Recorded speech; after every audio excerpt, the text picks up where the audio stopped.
बोलिए सद्गुरुदेव की जय। परम पूज्य गुरुदेव जी,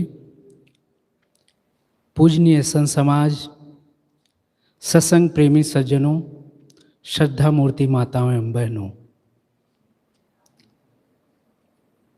साहब जी का आदेश हुआ है, कुछ देर निवेदन प्रस्तुत है।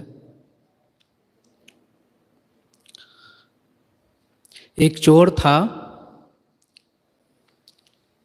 चोर का काम ही होता है चोरी करना, दिन भर सोना, रात में चोरी करना। चोरी कभी सफल होती है तो कभी विफल भी हो जाती है, हमेशा दांव नहीं लगता। समय संयोग, एक बार वो राजमहल में चोरी किया और पकड़ा गया।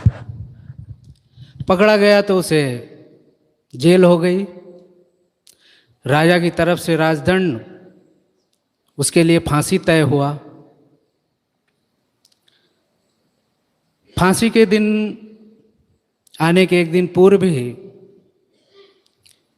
वहाँ के जेलर ने पूछा कि भाई तुम्हारी कल फांसी होने वाली है, तुम्हारे फांसी कल सुबह हो जाएगी, उससे पहले अगर तुम्हारी कोई इच्छा हो तो बता सकते हो, क्योंकि फांसी होने से पहले उसकी इच्छा को पूछा जाता है। उसने कहा कि बस मेरी एक ही इच्छा है कि मैं सोना बनाने की विद्या जानता हूँ और सोचता हूँ अगर फांसी हो जाएगी तो ये विद्या लुप्त हो जाएगी, इसलिए मैं चाहता हूँ कि इस विद्या को सफल बनाने में हमारी मदद करें। राजा तक बात पहुँचाई गई। राजा ने सोचा बड़ी अच्छी बात है, ये विद्या तो अगर हम लोग जान लेंगे तो हम और संपन्न हो जाएंगे। उन्होंने कहा ठीक है, बताएं क्या करना है। फांसी कुछ दिनों के लिए रोक दी गई। उसने कहा हमारे पास कुछ बीज हैं जिनसे सोना पैदा होता है, तो खेतों को बढ़िया से बनाया जाए। उनके निराई गुणाई किया गया। एक से एक कृषि विज्ञान के लोग जुड़े रहे उसमें कि मिट्टी बढ़िया हो, उर्वरा हो, ताकि सोना पैदा होने में कमी ना हो। समय आया बीज बोने का। बीज बोने का समय आया तो सभी लोग एकत्रित हुए थे खेत के पास, सब खड़े हुए थे। वह भी गया। राजा ने कहा बीज दीजिए। उसने कहा बीज तो मैं दे सकता हूँ, लेकिन ये बीज उसी के हाथ से काम करेंगे जिसने कभी जीवन में गलती ना किया हो। अगर ऐसा व्यक्ति समाज में है तो हाथ आगे बढ़ाए। कौन बढ़ा सकता है? जब से मनुष्य जन्म लेता है और अंतिम तक गलतियों पर गलतियां करता जाता है, किसी में साहस नहीं हुआ कि हाथ आगे बढ़ाए। उस चोर ने कहा कि राजन, आप तो राजा हैं, राजपुत्र रहे, फिर राजा बने, आपने तो कोई गलती नहीं किया होगा। राजा ने कहा भाई, अब इसको तो मैं भी नहीं 100% कह सकता हूँ, कहीं ना कहीं हमने भी चोरी की है। कहने का भाव यही है कि गलतियां हम सब के जीवन में हैं। गलती हो जाना बड़ी बात नहीं है, गलती को स्वीकार करना सबसे बड़ी बात है। और जो गलती को स्वीकार लेता है उसी के जीवन में सुधार आता है। और सुधार के लिए इस संसार में कोई पाठशाला नहीं, कोई विद्यालय नहीं है जहाँ पर गलतियों सुधार की बात किया जाए, जहाँ पर उनको सुधारने के लिए कुछ प्रोत्साहन मिले, उनको उत्साहित किया जाए। बस वो एक स्कूल है तो संतों का सत्संग, सद्गुरु का सानिध्य। और जो इस पाठशाला में आ जाता है वो धीरे धीरे हर विकार से मुक्त हो जाता है। और जो अपने जीवन में विकारों से मुक्त हो गया वही तो सच्चा सुखी है।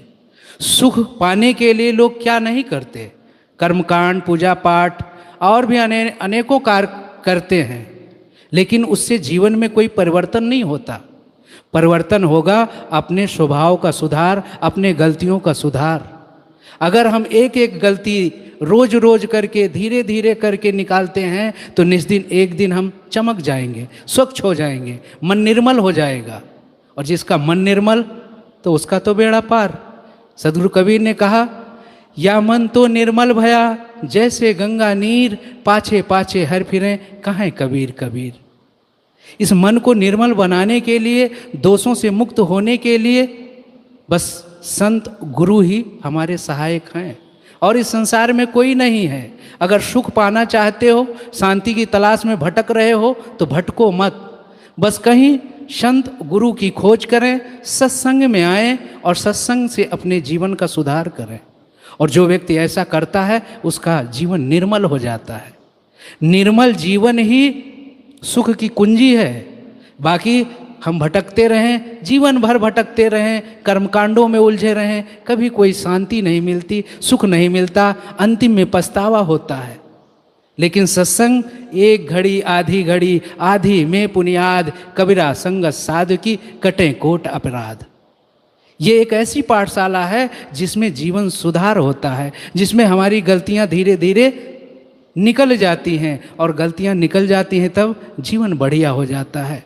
सदगुरु कबीर ने कहा, कर विचार विकार परिहर तरण तारण सोए। विचार करो, विकारों का परित्याग करो, और जो ऐसा कर लेता तो वही तो तरण तारण है।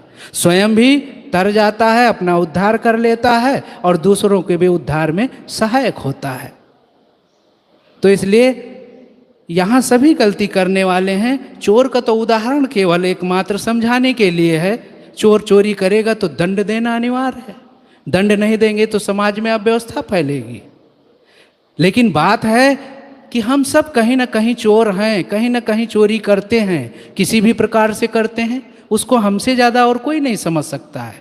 कुछ चोरियां होती हैं जो केवल हम जानते हैं, कुछ चोरियां होती हैं जो समाज में लोग जानते हैं, उसके अनुसार उनको दंड मिलता है। और सबसे भयानक गलती तो वही होती है जो हम करते हैं दूसरा नहीं जानता है, वो भीतर से भी पीड़ित करते हैं और अंदर में हमें बहुत परेशान करती है। इसलिए गलतियों को सुधार के लिए एक पाठशाला है, सद्गुरु का सानिध्य, सत्संग, और ये हम सबका सौभाग्य है कि ऐसी संस्था से जुड़े हैं। ऐसे संत गुरुजनों का हम पर हाथ है, उनके कृपा प्रसाद मिलता रहता है। तो बस इतना ही विचार करें कि हमें सत्संग हमेशा करना है, यहाँ रहें, घर में रहें। आज तो खूब साधन सुविधा उपलब्ध है, घर में बैठें, यूट्यूब खोलें, प्रवचन सुनें, हर चीज़ उपलब्ध है। पहले कभी एक प्रवचन या संत के वचन सुनने के लिए लोग लालायित रहते थे, कहाँ से दूर दूर से लोग आते थे, जब लोग पैदल चलते थे, संत जन पैदल चल कर आते थे। आज तो हम लोगों को बड़ी सरल सुविधा मिल गई है, संत हमारे घर पहुंच जाते हैं, आश्रम में भी आने के लिए आप लोगों के लिए ट्रेन बस की सुविधा है। तो ये अवसर मिला है तो इसको चूके नहीं। अगर इसको चूक गए तो फिर हम ये जीवन की सफलता नहीं मानी जाएगी। सफल जीवन के लिए संत गुरु का सानिध्य ही अनिवार्य है, और जो ऐसा करता है उसका जीवन सफल होता है। तो बस मैं इतना ही कहकर अपनी वाणी को विराम देता हूँ। बोलिए सद्गुरुदेव की जय।